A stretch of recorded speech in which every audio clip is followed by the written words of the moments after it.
Bonjour, je vous remercie d'avoir bravé les éléments. Vous vous souvenez peut-être du vers de Dogen, justement sur les 4 saisons, l'hiver, Fuyuayuki, n'est-ce pas? Et qui, avec la neige si fraîche en sa blancheur. Alors, nous avons vu au cours précédent la place occupée par le Sutra du Lotus dans la pensée religieuse de Dogen, ce que j'appellerais sans état d'âme la pensée religieuse, puisque enfin, vous allez voir encore de quelle façon elle opère aujourd'hui. Et comment cette place privilégiée du Sutra du Lotus confère d'emblée à son œuvre, dans la tradition du Chan, du zen, à la fois du Chan chinois et du zen japonais, une place tout à fait singulière, parce que ce n'est pas quelque chose que l'on retrouve aussi affirmé dans le Chan chinois, bien sûr. Et je vous ai aussi, j'ai fait plusieurs fois allusion, ce ne sera pas, malheureusement pas la matière d'un cours, parce que ce serait trop long, mais à l'effet de retour effectué par Dogen, le Dogen japonais, en Chine, puisque, comme je vous l'ai dit, il y a des sites zen ou Chan, je ne sais pas comment dire, chinois, qui se réclament maintenant de Dogen. Donc cette place privilégiée du lotus, c'est bien sûr une conséquence de sa formation Tendai. On ne peut pas faire la distinction entre les deux, et vous allez le voir aujourd'hui d'ailleurs. Et puis, bien sûr, il y a la formation directe du Tendai qu'a subi ou qu'a suivi Dogen, et aussi le milieu culturel général, je le répète encore et encore, l'époque de Heian, la fin de l'époque de Heian, dont Dogen est quand même un produit direct par son éducation.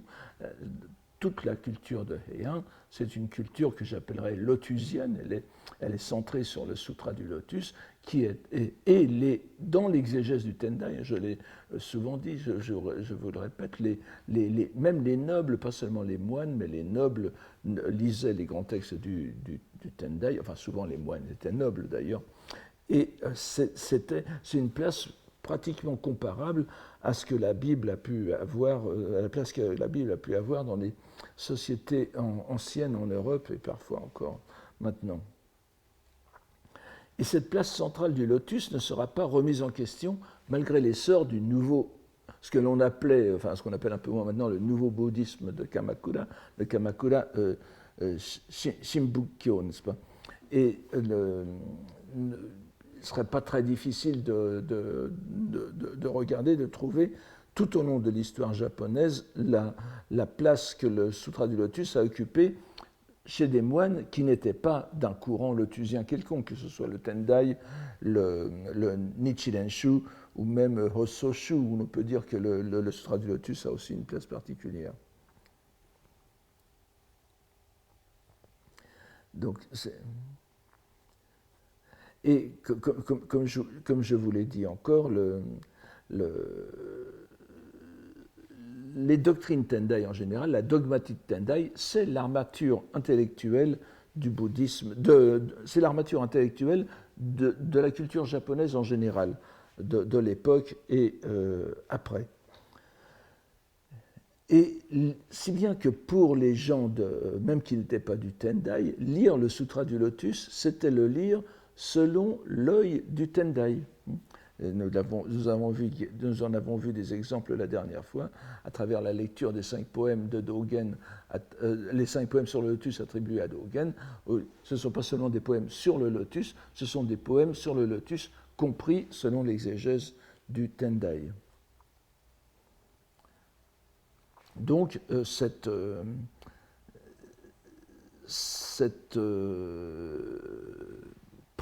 omniprésence du lotus est un trait caractéristique de l'œuvre de Dogen et surtout celle que nous allons voir dans les cours suivants, et donc le Shobogenzo et aussi sur le Eihei Koroku, qui est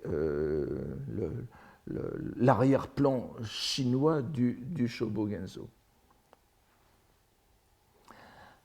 Les gens il y a des gens qui ont travaillé de façon spéciale sur cette scolastique Tendai et Dogen, mais on ne l'a pas examiné dans tous ces ressorts, je dirais, linguistiques, et nous allons en voir un exemple aujourd'hui.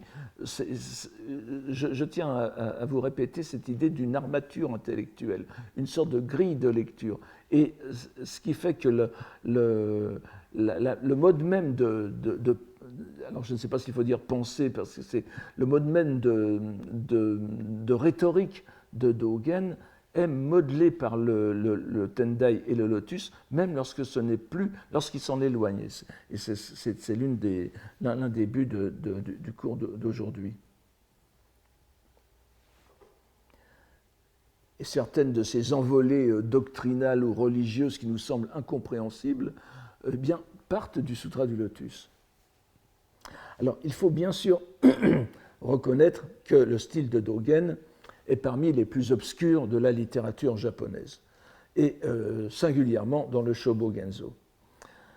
Ce n'est pas seulement le fait de lecteurs occasionnels ignorants du bouddhisme, parce que Dogen est très lu au Japon maintenant, est très lu non seulement dans le bouddhisme, mais aussi, et peut-être même surtout, par les philosophes japonais, et d'ailleurs il y a même aussi un mouvement extra-japonais en faveur de Dogen, parce que, comme vous le savez, comme je vous l'ai peut-être dit très brièvement, Dogen a connu une sorte de revalorisation philosophique, essentiellement par l'œuvre de Watsuji Tetsudo, vous savez, qui avait écrit son Shamon Dogen, qui a été au début du XXe siècle, qui a été un travail fondateur dans ce sens, où l'on réinterprète maintenant Dogen non plus dans le cadre du bouddhisme, mais dans le cadre d'une philosophie occidentale, et l'on cherche chez Dogen une réflexion sur des problèmes énoncés de façon philosophique. La perplexité des lecteurs japonais qui ne sont pas formés au bouddhisme, même lorsqu'ils sont formés au bouddhisme, qui ne sont pas formés au Tendai, devant Dogen, eh bien, c'est résumé, si je puis relater une expérience personnelle, par un grand spécialiste japonais du bouddhisme chinois, qui est mort maintenant, et qui avait dit une fois, après avoir fait une série de lectures, de conférences sur le Shobogenzo, il avait conclu en disant « Dogen était ivre ». C'est-à-dire qu'il parlait sous l'influence de la boisson, ce qui reflétait d'ailleurs la propre expérience de ce professeur qui était un grand rabelaisien, mais qui montre à quel point Dogen désarçonne même les connaisseurs du bouddhisme, de la langue japonaise, de la langue classique et du Kambun. Il nous désarçonne à tous les niveaux. Et ça reflète bien le désarroi de tout lecteur à la lecture de Dogen dans cette espèce de tourbillon dialectique qui est entièrement fondé sur le développement quasi spontané, enfin qui apparaît comme spontané, des possibilités de l'expression de départ. Il part toujours d'une expression. Il part à chaque fois de ce qu'on appelle un koan, n'est-ce pas, une énigme, qui n'est pas forcément, d'ailleurs, ce n'est pas le terme qu'il emploie, on reviendra là-dessus, mais on peut employer koan sans trop nous interroger, soit un koan, soit une citation de sutra, et il mène jusqu'à l'épuisement toutes les combinaisons possibles d'énoncés qui pourraient se faire sur l'expression linguistique de départ. Or, cela ne semble possible, et c'est encore une fois la raison de ce titre, n'est-ce pas, le zen entre deux langues, dans le cas de Dogen en tout cas, mais c'était quelque chose qui est vérifié par ailleurs, que si le point de départ est pris dans un terme de langue chinoise, il faut bien voir ce mouvement. Mais on ne met pas suffisamment ce fait en évidence. Cela va sans dire, mais non, ça ne va pas sans dire. On va voir que la centaine de titres de chapitres de Dogen, c'est toujours une expression chinoise et une expression codifiée. Ce n'est pas n'importe quoi. Il part toujours d'une expression reconnue, qui a une place dans l'histoire. ce qui fait que la combinatoire langagière, je me risquerai à l'expression, la combinatoire langagière de Dogen n'est légitimée qu'en posant au départ l'altérité du chinois, altérité que l'exégèse japonaise démontre comme défiant en définitive toute compréhension, ou plutôt toute forme exprimable. C'est-à-dire qu'il prend des termes connus, supposés connus de tous, et il va les mener au bout. D'ailleurs, vous allez voir, on va voir comment il exprime linguistiquement même cette espèce de mener au bout des choses. Il les mène au bout par sa combinatoire. Et ce titre de Zen entre deux langues donc, donne une idée du processus en cours. Dogen apprend par l'exemple à ses disciples non pas seulement à méditer sur la langue, ce qu'il ne fait pas, il le fait puisque c'est une forme d'exégèse, mais à méditer par la langue. C'est-à-dire que là, je me pose un peu comme hérétique, mais d'ailleurs, vous allez voir que tout cela n'est pas clair du tout. On dit Dogen, c'est le zazen, n'est-ce pas? Le Sotoshu, c'est le zazen, le Rinzai, c'est le koan. On va voir que ce n'est pas du tout cela. Et il y a aussi cette dimension de Dogen qui est sa combinatoire langagière, oui, son espèce de processus éblouissant, vous allez le voir tout à l'heure, éblouissant, eh bien, c'est une méditation par la langue. Et j'espère pouvoir revenir là-dessus au cours de conclusion. Donc, on s'explique ainsi pourquoi tous les chapitres du Shobogenzo ont un intitulé chinois, donc, ou bien sino-japonais.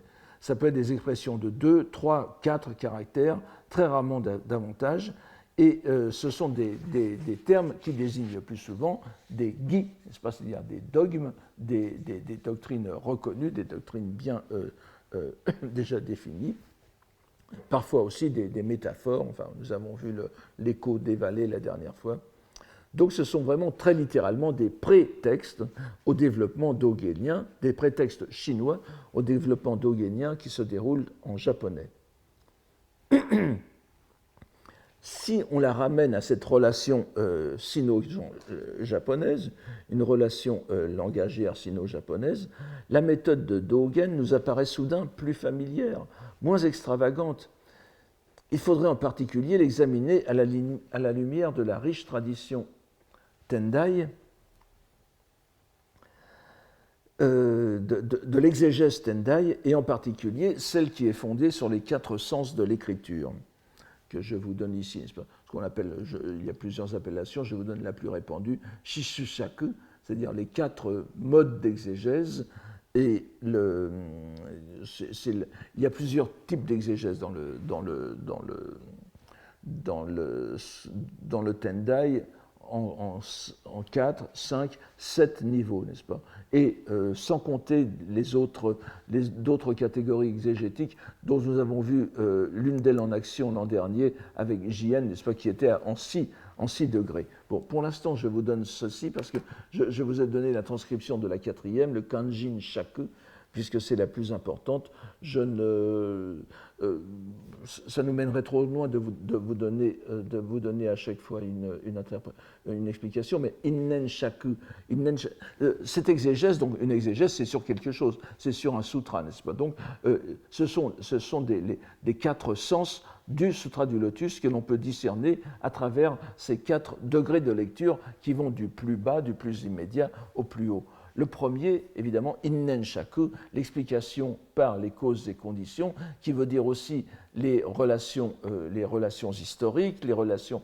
Donc, c'est en quelque sorte l'exégèse littérale qui va nous dire pourquoi le Bouddha, dans tel chapitre, parle de telle ou telle chose, à qui il s'adresse, etc. Yakkyo Shaku, la seconde, c'est l'exégèse qui se place du point de vue de la doctrine. Vous savez que dans le Tendai, vous avez au moins 4 niveaux de doctrine.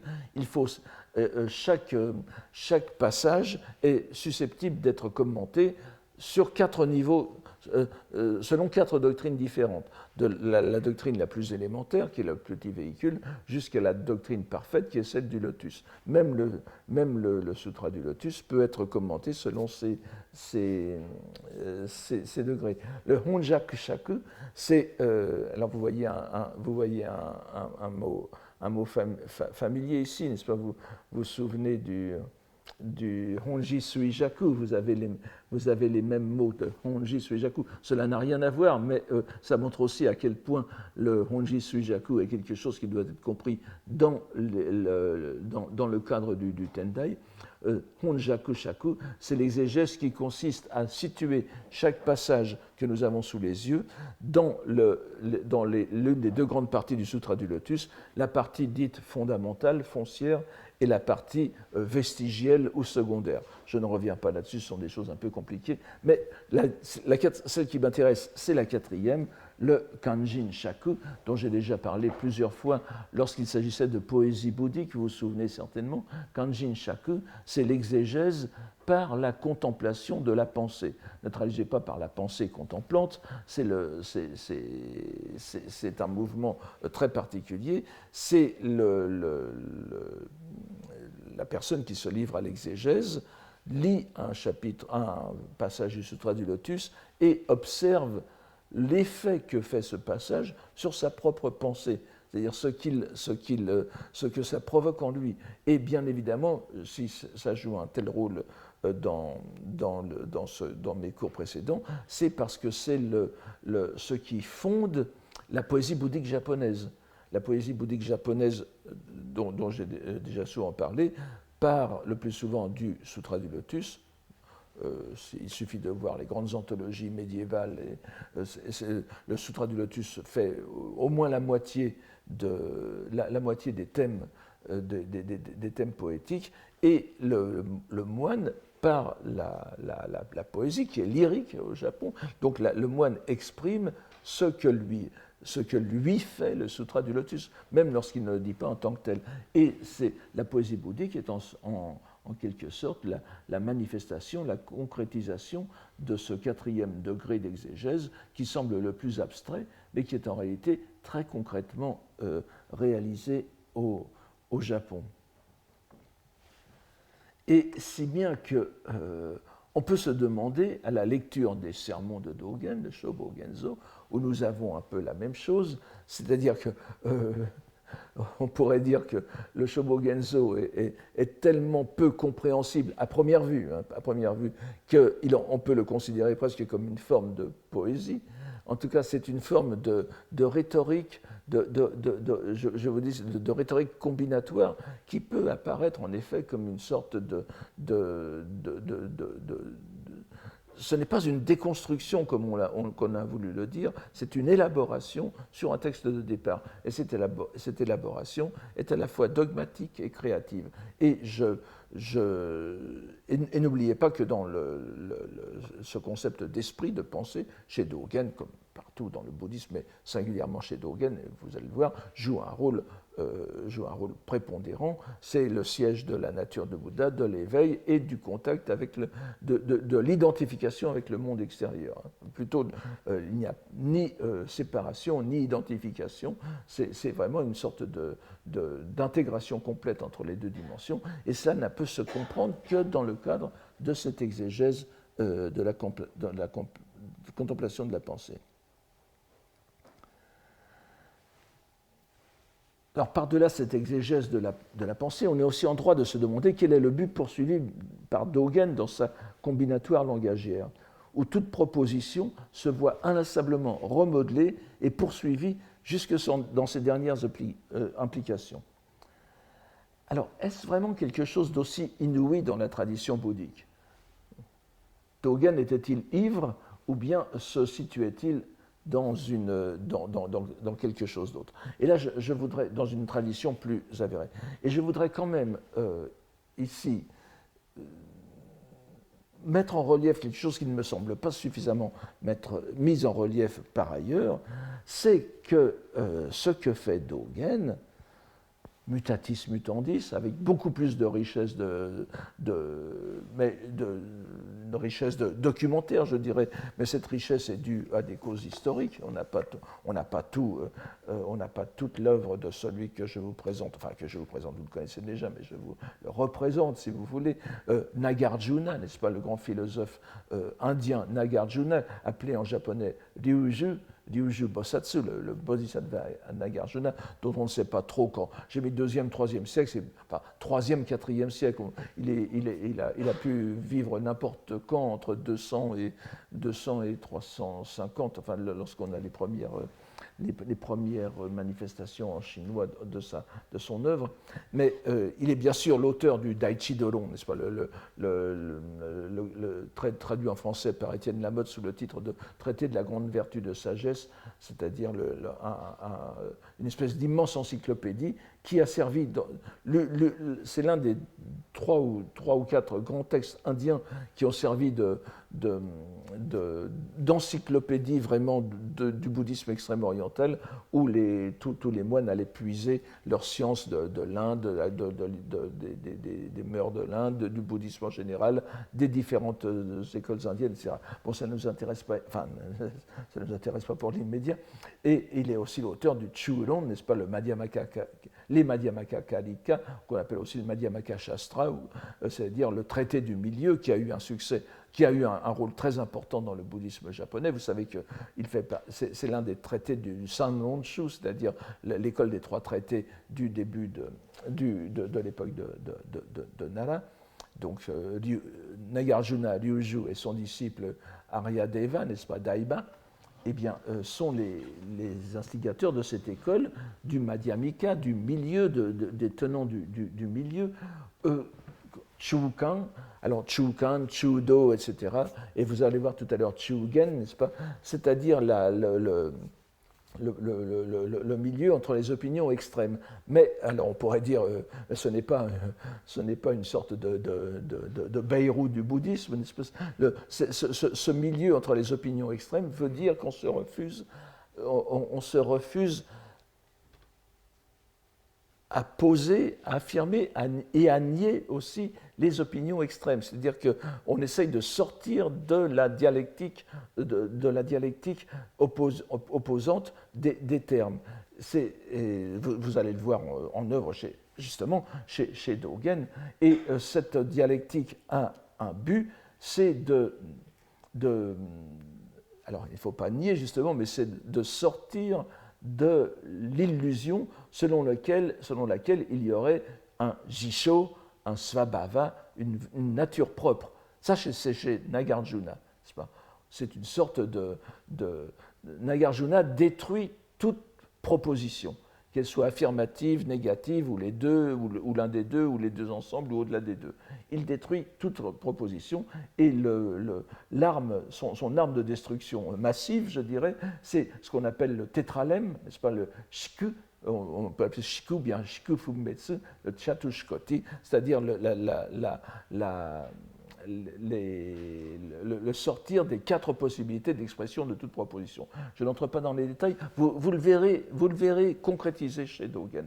Eh bien, Dogen met à exécution ce programme de Nagarjuna. Et c'est manifeste, et je suis étonné qu'on ne le voit pas suffisamment. Le Chu, et n'oubliez pas que cette idée des 3 vérités, en quelque sorte, qui est aussi dans le Madhyamaka Karika, eh bien, est repris dans le Tendai, et la vérité médiane, donc vous avez Ku, Ke, Chu, n'est-ce pas, la vérité de vacuité, la vérité de conditionnalité, et la vérité médiane, c'est le mouvement même de la pensée Tendai, qui s'appuie sur Nagarjuna.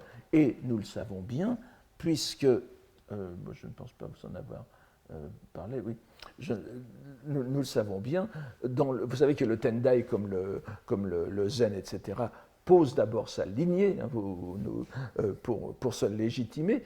Il y a deux grandes lignées historiques que définit l'historiographie de Tendai, et il y a une des lignées qui s'appelle, je vous ai mis ici, Konshi Sojo, n'est-ce pas, la transmission des maîtres de l'époque moderne.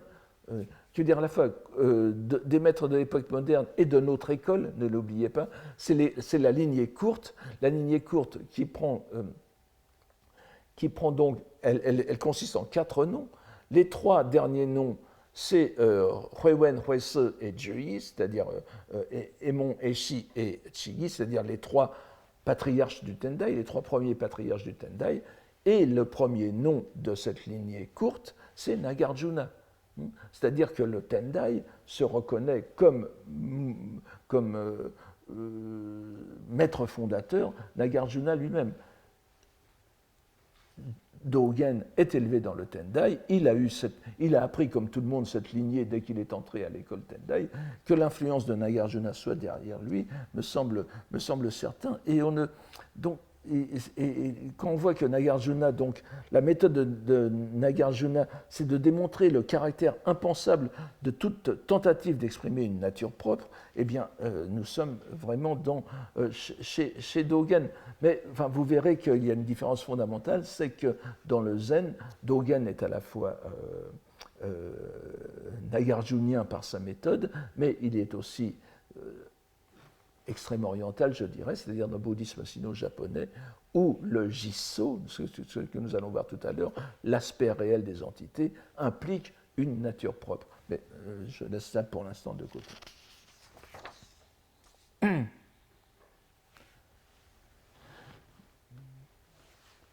On verra d'ailleurs chez lui inlassablement repris la technique du tétralème, n'est-ce pas, auquel Nagarjuna avait donné sa forme classique. Ce n'est pas lui qui l'a créé, mais c'est lui qui l'a fait.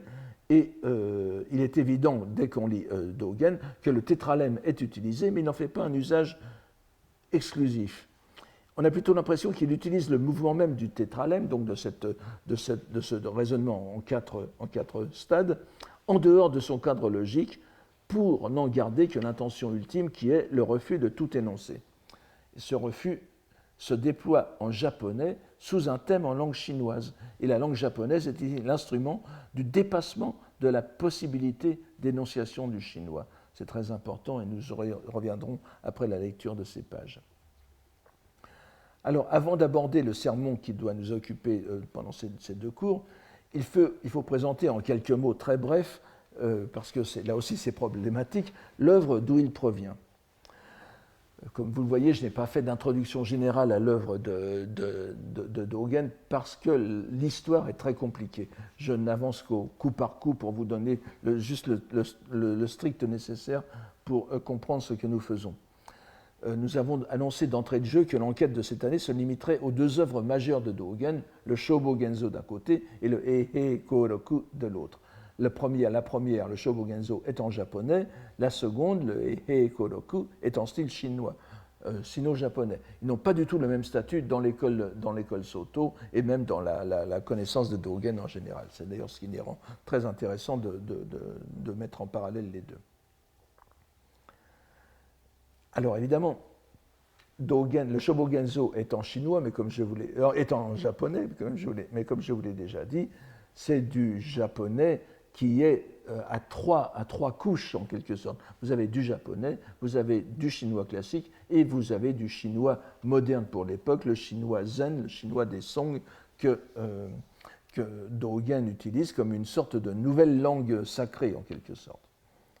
Le titre déjà du Shobogenzo est problématique, n'est-ce pas ? Je vous en donne le titre que je suggère pour l'instant, le réceptacle de l'œil de la loi correcte. Beaucoup de traducteurs, et à très juste raison, préfèrent traduire par trésor. Nous allons voir pourquoi je ne prends pas cette traduction. Alors, je vais simplement faire quelques remarques de bon sens à propos du mot à mot de ce titre. D'abord, la loi correcte, shobo, c'est un terme que vous connaissez bien, saddharma en sanskrit, qui est dans le titre même du Sutra du Lotus, n'est-ce pas ? Enfin bon, c'est un mot extrêmement utilisé. Le titre sanskrit du Sutra du Lotus, c'est Saddharma Pundarika Sutra. Et le titre de la première traduction, c'était Shōhokekyo, n'est-ce pas? Donc, Shōbo ou Shōho, c'est le même mot. Donc, c'est bien d'arrêter sur ce thème. Et on se souvient que dans le bouddhisme général, ce terme de loi correcte a un sens assez précis, enfin, sauf pour le contenu, mais pour la précision, disons, de nomenclature, c'est l'une des 3 étapes de la loi. Vous vous souvenez, n'est-ce pas? Le bouddhisme estime que la prédication du Bouddha, qui se fait à partir des sutras, se divise en 3 époques. Vous avez une époque où la loi est prêchée et pratiquée telle qu'elle doit l'être, c'est l'époque de la loi correcte, justement, Shōbo ou Shōho. Et ensuite vient une époque où elle est encore transmise, mais il n'y a plus personne il n'y a que quelques personnes pour la comprendre et la mettre en pratique. C'est ce qu'on appelle Zoho ou parfois Zobo, c'est-à-dire la loi de semblance, la loi d'image, la loi contrefaite, qu'on traduit parfois par contrefaite, ça vient du sanskrit prati-rupaka, soit la loi de reflet. C'est pour ça que je préfère traduire par la loi de semblance. Et puis ensuite, vous avez Mappo, n'est-ce pas, la loi finale, c'est-à-dire c'est la période où il n'y a plus que les textes qui soient plus ou moins transmis, mais il n'y a plus personne pour les comprendre et plus personne pour les appliquer. Et c'est l'époque de Dogen. Et Dogen est malgré tout, enfin, elle est dans l'époque de Dogen depuis le milieu du XIe siècle, n'est-ce pas? Donc après 1052, les Japonais sont dans l'époque du Mappo, de la fin de la loi terminale, si vous voulez. Eh bien, ça aussi est présent chez Dogen, mais d'une façon tout à fait différente de ce que l'on peut trouver à la fois dans le Tendai et dans la terre pure. Donc, il n'y a pas de... Enfin, il y a... du point de vue du vocabulaire, c'est la loi correcte. Et là, c'est encore autre chose. Pour l'œil, c'est pas Shobo Genzo. Gen, c'est Manako, qui veut dire l'œil, qui peut parfois dire aussi la pupille, d'ailleurs, puisque dans l'œil, ça serait Moku, mais, n'est-ce pas? Et il faut bien traduire, en effet, on est obligé de traduire l'œil de la loi correcte. Alors, il faut voir ce que ça veut dire plus ou moins exactement. L'une des plus anciennes attestations de ce mot qui est très employé dans le bouddhisme, l'œil de la loi correcte, se trouve dans la version en 40 livres du Daihatsu Nihangyo, c'est-à-dire le sutra du Mahaparinirvana, le sutra de l'extinction suprême, l'un des grands sutras philosophiques qui est au moins aussi philosophique, voire plus que le Kegon, qui est vraiment d'une richesse prodigieuse, qui a été traduit en plusieurs versions, et celle-ci, qui a joué un grand rôle dans le Tendai, bien sûr, et celle-ci, c'est la version en 40 livres, et justement, dans la version qui date de 421, c'est la plus ancienne, et on trouve justement dans ce sutra un dialogue entre le Bouddha et un brahman, Bonji, vous le voyez, je ne sais, ah oui, le terme n'apparaît pas, c'est un brahman, donc un hérétique en quelque sorte, mais qui est bien sûr, conquis par le raisonnement du Bouddha, qui se laisse assez persuader. Le Bouddha lui dit, vous voyez, donc c'est dans le tome 12 du Tripitaka de Taisho, n'est-ce pas? Fils de bonne famille, Zen-Nanshi. Alors, Moshi Nihen ou Shireba. Vous voyez que Shireba, ici, ça veut dire se rendre compte.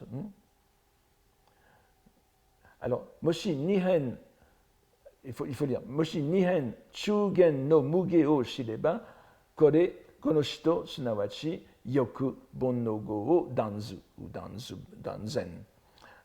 Fils de bonne famille, si quelqu'un se rend compte que les deux extrémités, c'est ce que je viens de vous dire pour Nagarjuna, vous voyez, nous sommes dans le même, que les deux vues extrêmes, c'est-à-dire Henken, n'est-ce pas, les deux vues extrêmes et la vue médiane sont muguées sans obstacle entre elles, c'est-à-dire sont parfaitement intercommunicables, câble, si on se rend compte de l'interpénétrabilité des deux vues extrêmes et de la vue médiane, eh bien, un tel homme, celui qui s'en rend compte, peut mettre fin, dan, n'est-ce pas, à l'acte, bon no go, à l'acte suscité par les passions. Donc, vous voyez, c'est une prise de conscience vraiment gnostique.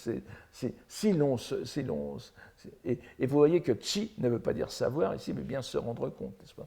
Et le brahman de répondre, saison, waresudeni shige seri, shobo gen o eshi.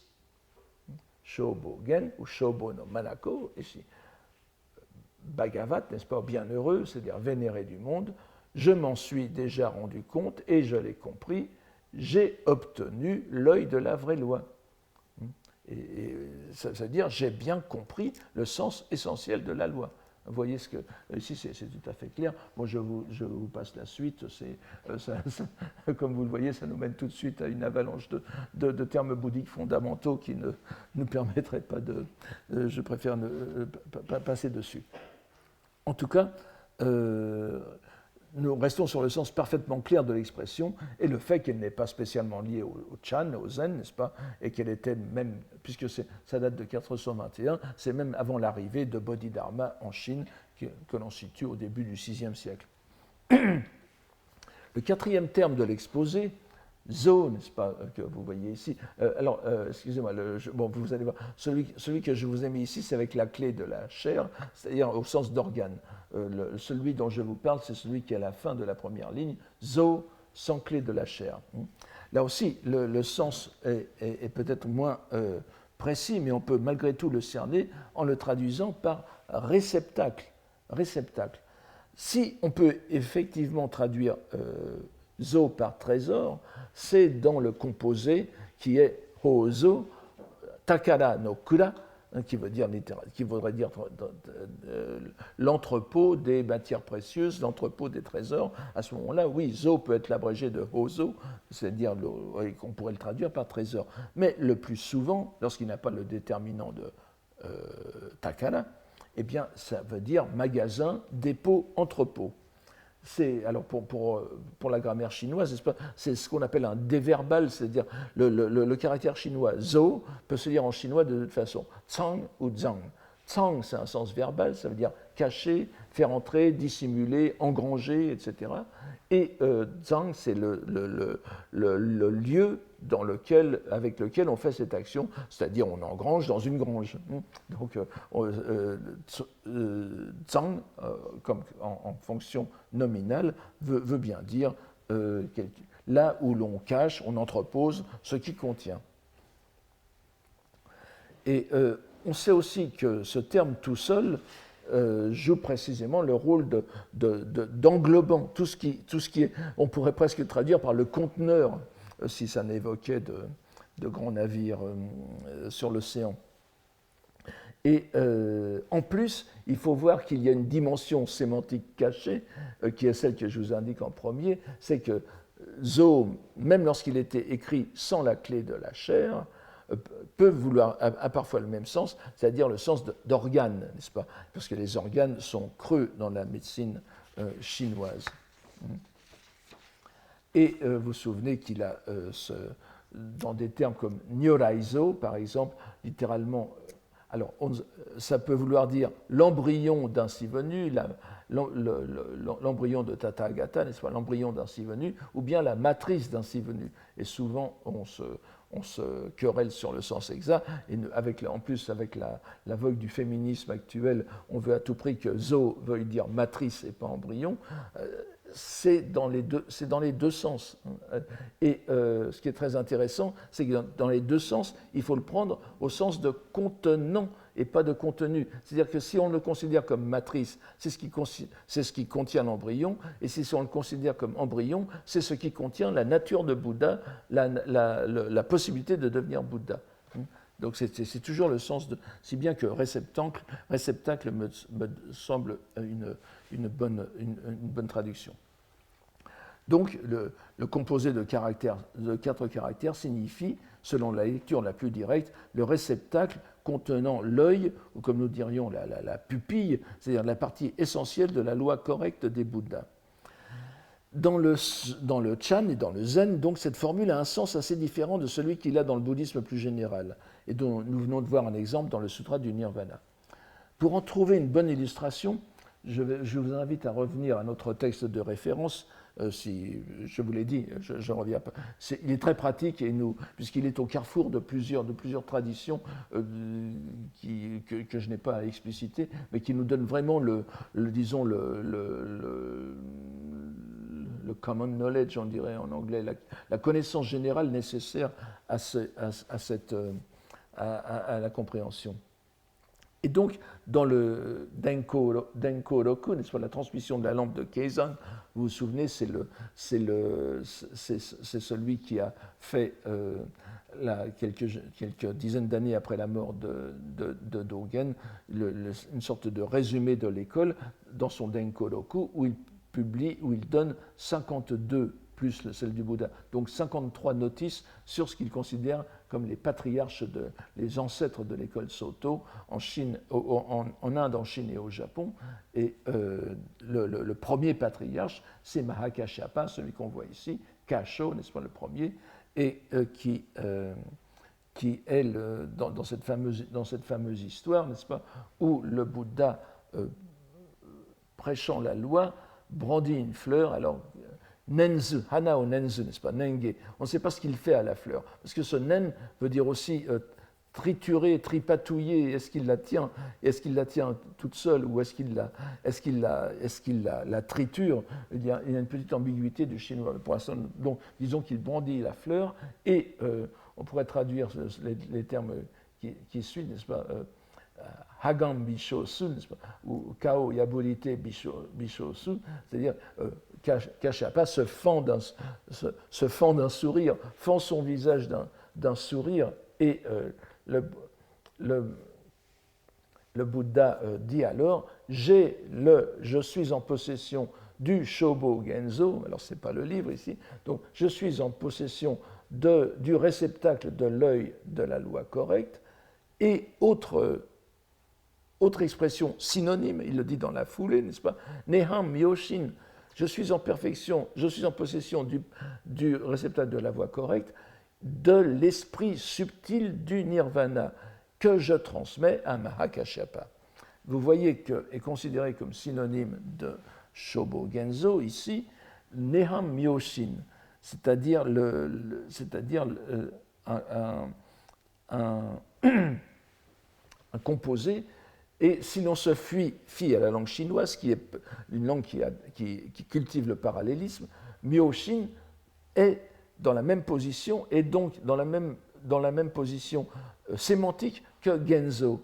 C'est-à-dire que réceptacle de la loi et cœur de la subtilité, réceptacle de l'œil et cœur de la subtilité sont dans le même rapport. C'est-à-dire que Gen est une sorte d'adjectif. Le réceptacle oculaire, le réceptacle essentiel, et Myoshin, ici c'est cœur, on le comprend dans le sens de cœur, esprit, mais c'est aussi le sens sanskrit de Hridaya, qui veut dire le cœur comme essentiel, le cœur fondamental. Et vous voyez, c'est pour ça que je faisais allusion au sens de organe de Zo, vous avez d'un côté un organe creux et un cœur qui bat au centre de la doctrine. Donc il faut bien voir que Shobo Genzo et Neham Myoshin sont deux appellations qui désignent l'essentiel de la doctrine, tout simplement. Dans l'école zen. Et l'on voit un synonyme qui est donné après. Je vous passe sur les détails, les détails philologiques de ce synonyme, mais on sait que c'est synonyme de Shobo Genzo Neham Myoshin, c'est Emmyo Muso Homon, qui est très typique aussi de la pensée de Dogen. Homon veut dire la porte de la doctrine, c'est-à-dire la doctrine tout simplement, l'enseignement Muso, au-delà des marques, au-delà des aspects délimitants, Emmyo, parfaitement clair. Voici à peu près les différentes sortes de lien sémantique qu'appelle ce terme de Shobogenzo, donc qui n'est pas forcément un titre. Mais il a été utilisé comme titre sinon très fréquemment, du moins de façon suffisamment diverse pour nous intriguer. J'ai déjà fait allusion à cela la dernière fois.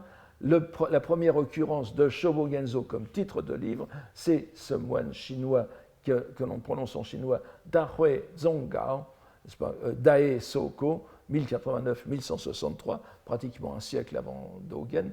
Dogen est mort en 1253. Et il a laissé un livre qui s'appelle le Shobogenzo, que l'on a, et qui est un recueil de koans, c'est-à-dire d'énigmes zen.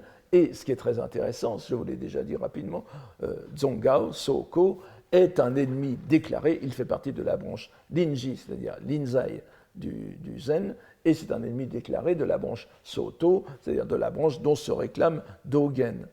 Et pour combattre justement les méthodes de pratique de méditation selon la branche Soto qui privilégie la méditation assise sur la méditation de l'énigme du koan, Zonggao a fait ce Shobogenzo, recueil de koan, pour lutter contre le Soto. Et l'on voit quelques temps plus tard Dogen reprendre le même livre, il le connaît très certainement, reprendre le même titre sans jamais, nulle part, dire qu'il existe déjà un livre en chinois qui est intitulé. Et ce qui est très intéressant, c'est que le Shobogenzo que nous possédons, sur lequel nous allons travailler,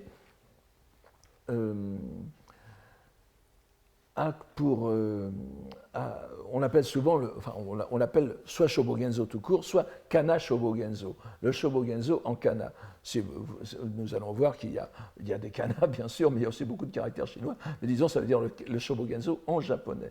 Mais on possède aussi un texte tout à fait intéressant, qui est ce qu'on appelle le Shinji Shobogenzo, Shinji qui est parfois lu mana, c'est-à-dire le Shobogenzo en caractère véritable, c'est-à-dire en caractère chinois, par opposition au kana.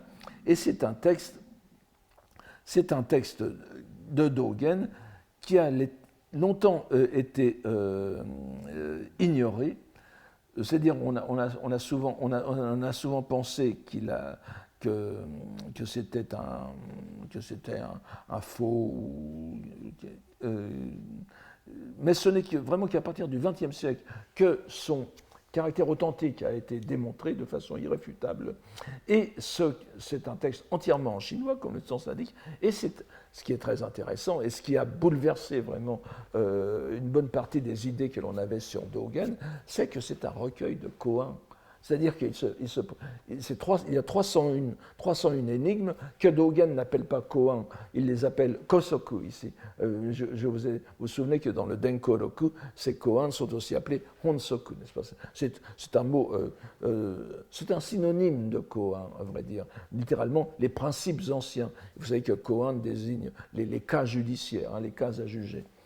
Et nous avons en quelque sorte le livre de source du Shobogenzo en kana, c'est le dossier scripturaire fait de morceaux pris dans une grande quantité de textes de zen chinois, de chan chinois, qui a servi de pense-bête à Dogen lorsqu'il prononçait ses sermons.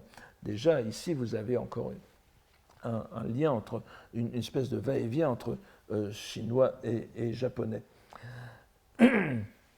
Alors, pour ce qui est du Shobogenzo à proprement parler, et je vois que le temps passe et nous ne sommes pas encore entrés dans mais le Shobogenzo à proprement parler a une histoire textuelle très compliquée. Je ne vais même pas vous la résumer ici. Je vous donne simplement ce sur quoi tout le monde est à peu près d'accord.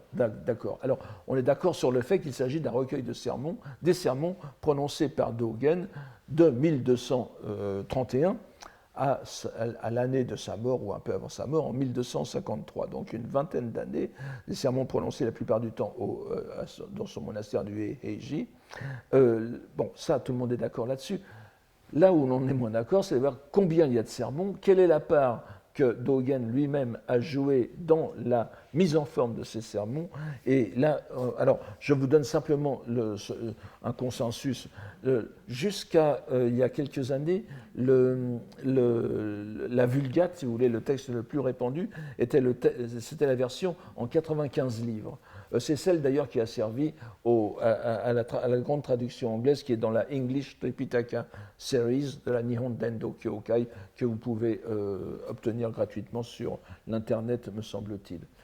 Et depuis quelques années, on est revenu on a revalorisé la version en 75 livres, c'est-à-dire plus courte, mais qui a le mérite d'être la version la plus anciennement attestée, qui était élaborée par Eijo. Vous vous souvenez, je l'ai donné dans les premiers cours. Eijo, c'est-à-dire le grand disciple de Dogen, le premier grand disciple de Dogen, qui est donc le deuxième patriarche du Sotoshu au japonais, et qui, vous vous souvenez peut-être, qui était un disciple de Nonin, n'est-ce pas, qui avait fait défection. Donc c'est la version dans 75 livres qui est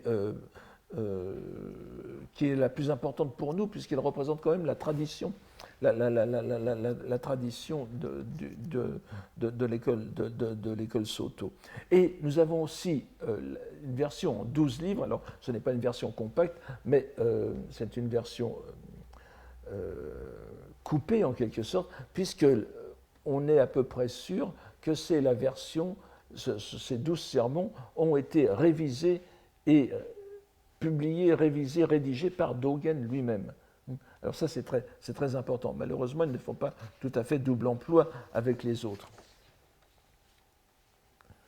Alors, comme nous l'avons dit au cours précédent,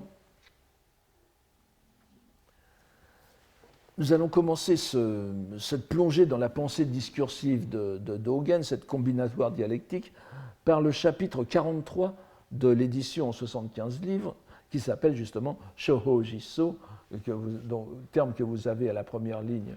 Attendez, je vais vous le donner ici. Ce sont les quatre derniers caractères de la première ligne, n'est-ce pas? L'aspect réel des entités, des dharmas. C'est un terme qui vient au chapitre 2 du Sutra du Lotus, le Hobembon, le chapitre des expédients salvifiques, dont je vous donne ici la citation selon la version de Kumarajiva. Je vous l'ai déjà dit, c'est l'un des dogmes les plus discutés, les plus fondamentaux, les plus explicités au cours des âges du bouddhisme extrême oriental et de l'école Tendai, cela va de soi. Et c'est d'ailleurs les deux dogmes, n'est-ce pas, les deux gyi qui sont donnés dans ce passage sont aussi importants l'un que l'autre. Vous avez d'un côté le Shoho Jisso, c'est-à-dire l'aspect réel des entités, qu'on peut traduire aussi par la réalité des choses, c'est plus simple et peut-être plus parlant. Et puis cet aspect réel se subdivise en 10 catégories qu'on appelle les 10 incités parce que vous voyez que ces 10 catégories, que je vous donne ici 3, 3, 3, 9, 3, 3, 3, ça fait 9, et la dernière, la 10e, sont des phrases qui commencent chacune par nyose en chinois, kaku no gotoku, ou kaku no gotoki, ce serait kaku no gotoki so, etc. Donc, ce qui veut dire, c'est comme cela, littéralement, ainsi comme ceci, n'est-ce pas? Nyose, comme ceci, très littéralement. Très littéralement, c'est du chinois, on ne peut plus simple. Hein, donc, quand on traduit par incité, talité, suchness, etc., c'est très ronflant, mais le chinois est extrêmement simple. Et comme je vous l'ai dit déjà, ces deux dogmes ne sont pas dans l'original sanskrit du Sutra du Lotus. Ils ne sont que dans la version de Kumarajiva. Il y a une base sanskrite. Il y a un passage sur lequel se fonde cette traduction, mais elle est tout à fait différente. Par exemple, Shoho Jisso a souvent été réinterprété par on a souvent retraduit en sanskrit par un mot qui n'existe pas, Sarvadharma Bhuta Lakshana, c'est-à-dire le signe de réalité, n'est-ce pas, la marque de réalité des dharmas.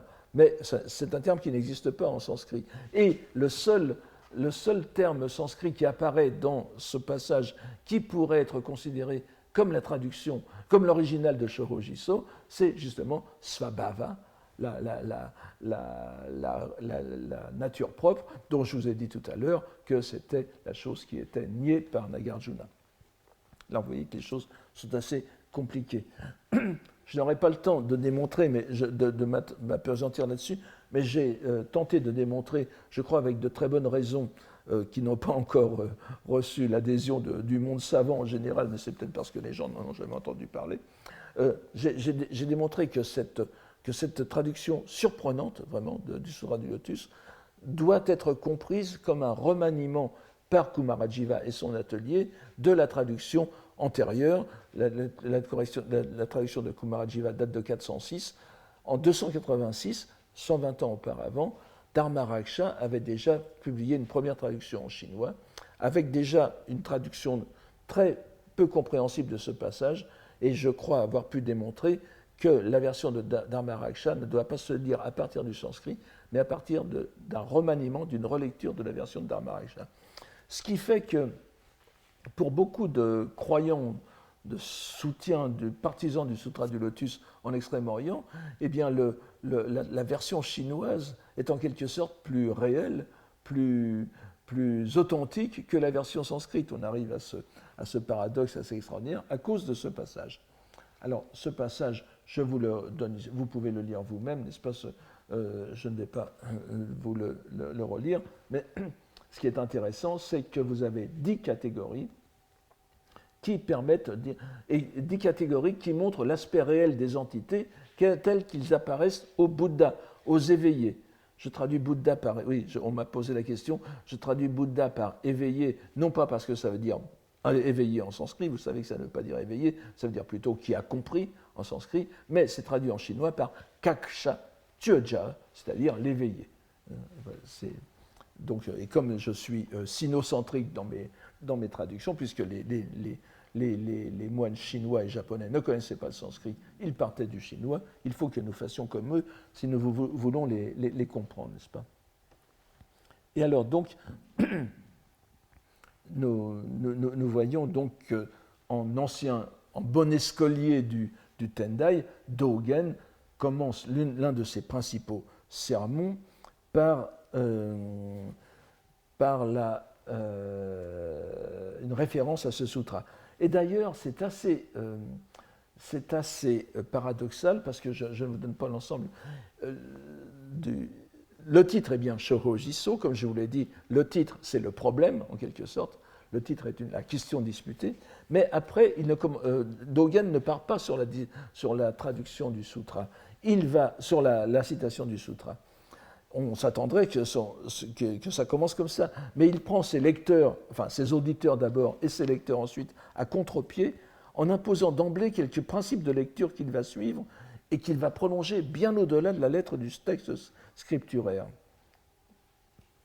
Alors je vous ai déjà donné, je vous demande de faire attention au fait que ne restons que sur les premières incités.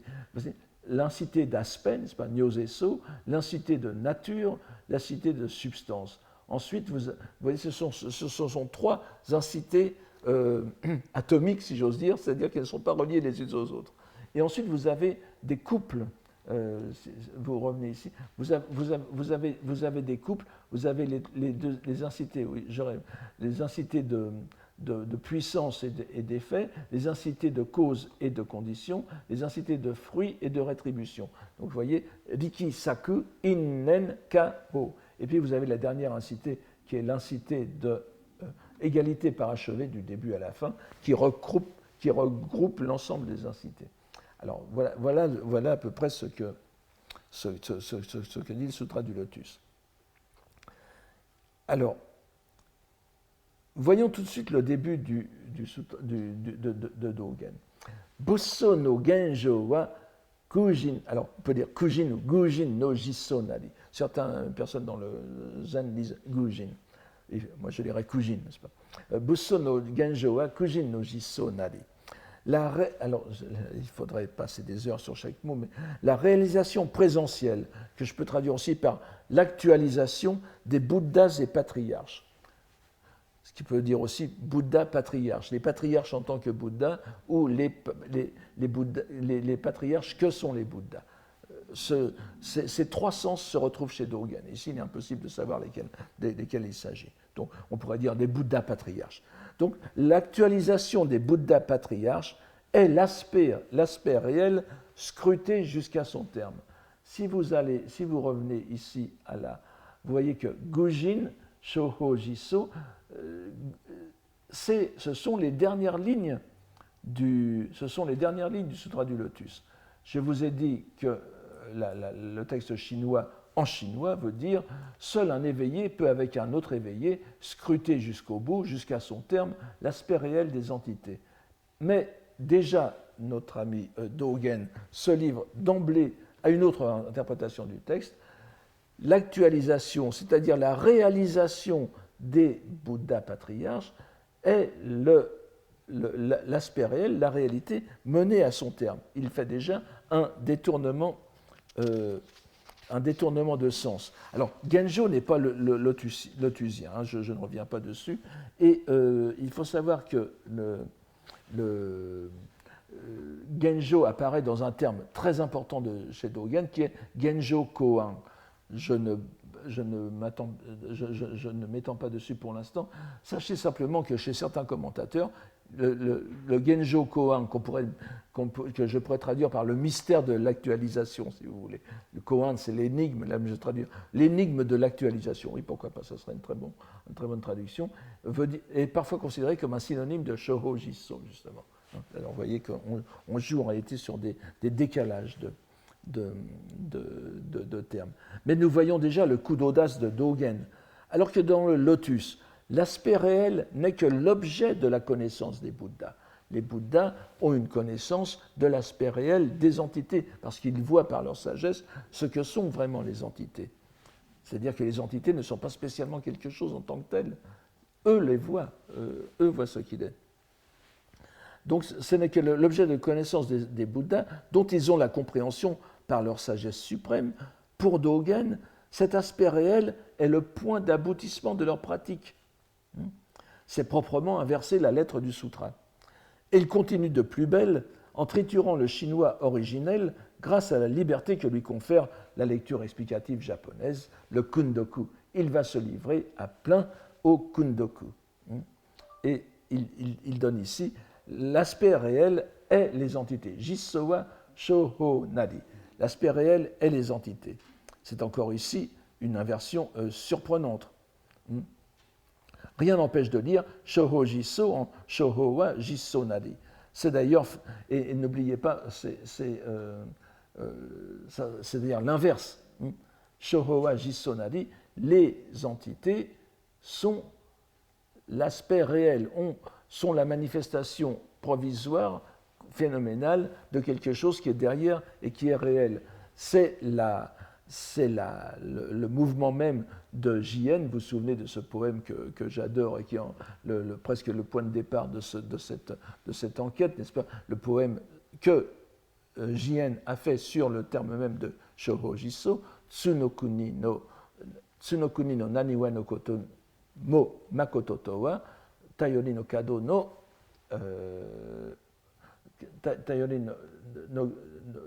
Kado no Michi Yorizo Shidu, n'est-ce pas? Que la baie de Naniwa dans la province de Tsu soit réelle, nous le savons par le chapitre du Sutra du Lotus, etc. C'est-à-dire que Naniwa no Kotomo Makoto Towa, Naniwa c'est Shoho, tout est réel. Donc Shoho Jisso. Il a bien interprété comme ça. Ici, il inverse, n'est-ce pas? Il inverse. L'aspect réel est les entités. C'est une inversion surprenante de la Vulgate du Tendai. Et je vous l'ai dit, Jien est très peu de temps avant Dogen, c'était la compréhension du Tendai de l'époque. Alors on voit par les vers de Jien que la lecture brisée du mot de 4 lettres, n'est-ce pas, Shōjisō, était déjà parfaitement licite dans le Tendai. Mais l'inversion opérée ici par Dogen est une dangereuse acrobatie où il retourne la perspective. Alors que la sentence fondatrice du Tendai était une invitation à reconnaître le réel derrière l'impermanent, de la même façon que le Bouddha en nirvana éternel est caché derrière la semblance phénoménale qu'il a donnée de l'extinction, ici c'est le phénoménal lui-même qui est donné d'emblée comme actualisation du réel. Il faut dire que vraiment Dogen démarre très fort. Dans les deux phrases qui suivent, il semble s'assagir.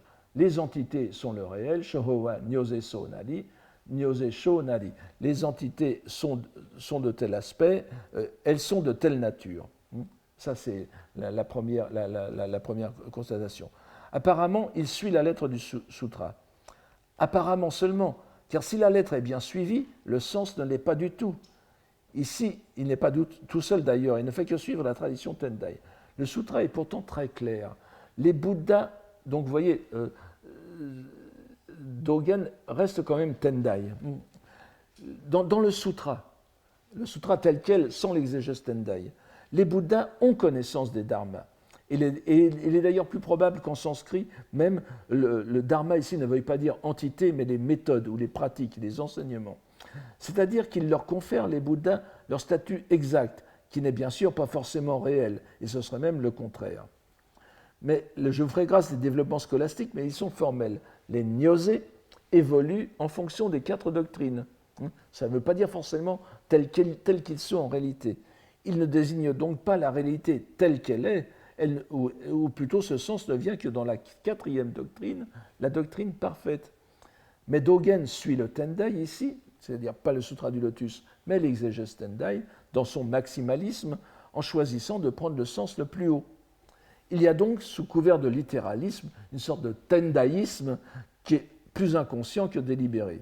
Et nous sommes quand même en territoire lotusien malgré tout. Mais c'est ensuite que Dogen prend son essor. Alors il prend vraiment le parcours de fuite, n'est-ce pas, en se dégageant du dogme scolastique, il continue de... Vous voyez que jusqu'à maintenant, ça s'est présenté plus ou moins comme un kundoku, une lecture explicative de la lettre du sutra. Mais brusquement, alors que extérieurement, c'est ce que je vous disais tout à l'heure, extérieurement, il continue à suivre la grille d'expression du Sutra du Lotus, mais il dérape complètement.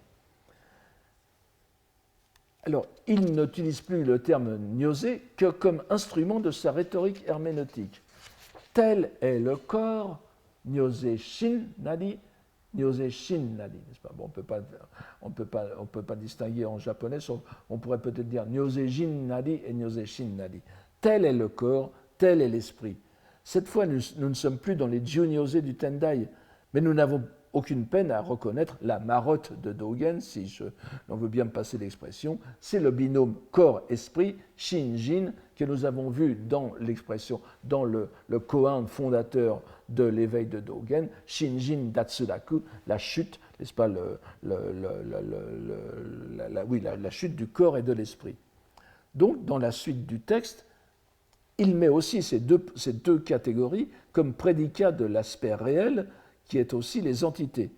Il utilise bien nyose au sens maximaliste, et il faut comprendre, l'aspect réel est le corps tel qu'il est, l'esprit tel qu'il est, en tant qu'ils sont des entités réelles. Donc ce dont il s'est débarrassé dans son satori, Datsuraku, n'est-ce pas, Datsuraku ça a disparu, mais ici, nyose shin, on en pose la réalité. Vous voyez le paradoxe tout à fait extraordinaire de Dogen. Et ce qui est intéressant, c'est qu'il va... Donc après, vous voyez, ça c'est la soupape par laquelle il sort du Sutra du Lotus. Et après, il étend comme un tour d'horizon, il va dire aussi, tel est le monde. Alors là, on n'est plus du tout dans le Lotus. Tel est Unnu, c'est-à-dire Kumo Ame, n'est-ce pas, les nuages et la pluie, c'est-à-dire le monde naturel. Nous reviendrons là-dessus. Il parle en réalité du monde réceptacle, du monde ambiant, du monde naturel, mais qui n'est que la projection de notre esprit. donc une première sortie vers le hors de soi, et puis ensuite une extension aux activités humaines, mais en même temps, on voit que ça prend une tournure vers la vie monastique. Tels sont les... Alors, Gyoju Zaga, n'est-ce pas, tels sont dans leur réalité la marche, marcher, demeurer, s'asseoir et se coucher, ces 4 activités primordiales du corps humain sont à prendre dans leur aspect réel, dans leur réalité, toujours sous le signe du Sutra du Lotus, c'est-à-dire comme objet de connaissance des Bouddhas. Et ensuite, les mouvements de la pensée, de l'humeur, le chagrin, la joie, le mouvement, le chagrin, la joie, le mouvement et le repos. Tout ça, ce sont des choses qui existent telles quelles sous l'aspect du Shōhō Jissō. Et il continue, cette fois, en s'accrochant, en prenant le monde monastique qui l'environne. Il est au milieu de moines. Il faut bien voir ça aussi. Donc, il dit, vous avez ici, Chūjō Bushinari, ainsi existe en lui-même. Et là, il faut mettre le pronom personnel en français parce qu'il est en train de le montrer. Vous verrez d'autres fois où c'est bien, il n'y a pas de doute. Donc, tel est mon bâton de moine, ma canne de moine, tel est mon bâton monastique, ma crosse, si vous voulez, c'est pas un évêque, tel est ma crosse, tel est mon chasse-mouche. Il a bâton et chasse-mouche. Voilà, ils existent aussi. Ce sont des jissō, la réalité. Tel est Nenge Hagan Nari. Alors, telle est la fleur que l'on brandit et le visage fendu d'un sourire. Shobo Genzo, n'est-ce pas? Vous comprenez bien qu'il redonne le titre du sermon ici. Nyose Shiho Juki Nari. Alors là, petit mystère, telle est la lignée de la loi, ça nous sommes bien d'accord, c'est la lignée de la loi qui est primordiale dans le zen, n'est-ce pas, dans le soto, et telle est Zuki, la prédiction. Alors, je ne peux pas, malheureusement, je ne peux pas revenir là-dessus, et c'est incongru. N'oubliez pas, c'est plutôt l'annonciation, c'est l'annonce que font les Bouddhas aux disciples pour dire qu'un jour, ils deviendront Bouddha et Bodhisattva. Et ensuite, telle est la pratique de la voie. Donc, ici, nous sommes vraiment dans le monde monastique. Et puis, dernier point, Nyose Shoso Chikusetsunari. Alors, il faudrait lire Shochiku So Setsu, n'est-ce pas? Ou Shoshiku Sesso. C'est-à-dire, telle est la vertu et je vais traduire par la droiture vertueuse des pins et des bambous. Bon, ce sont des plantes qui poussent droit, donc vous voyez, la métaphore est immédiate. C'est-à-dire que là, vous avez une sorte de prédication, de brusquement d'éloge de la vertu mondaine, en quelque sorte, qui vient après la liste des attributs monastiques. Donc une vertu humaine générale. Nous avons ici, je l'ai parcouru très rapidement, un passage véritablement emporté, déjà une sorte de tourbillon, de véritables prédicateur et qui va lui-même au bout. Vous voyez ce Kujin, tout à l'heure nous avions le mot Kujin no Jissō Nari, c'est Dogen qui va au bout des possibilités d'expression en partant d'un mot du Sutra du Lotus, de l'un des dogmes les plus connus du Sutra du Lotus, et lui, avec une tranquille assurance, il le bouleverse pour le remettre. Alors voilà, j'ai un peu dépassé, j'en suis désolé, mais nous avons fait les premiers pas dans ce chapitre très difficile, mais vous allez voir, très représentatif de la méthode de Dogen, ce passage constant entre le Sutra du Lotus, sa pensée qui n'est elle-même qu'un déroulé combinatoire des possibilités d'expression de la langue chinoise qu'il développe en japonais. Voilà, je vous remercie pour aujourd'hui et j'espère qu'il y aura moins de neige la semaine prochaine. Voilà, merci, au revoir.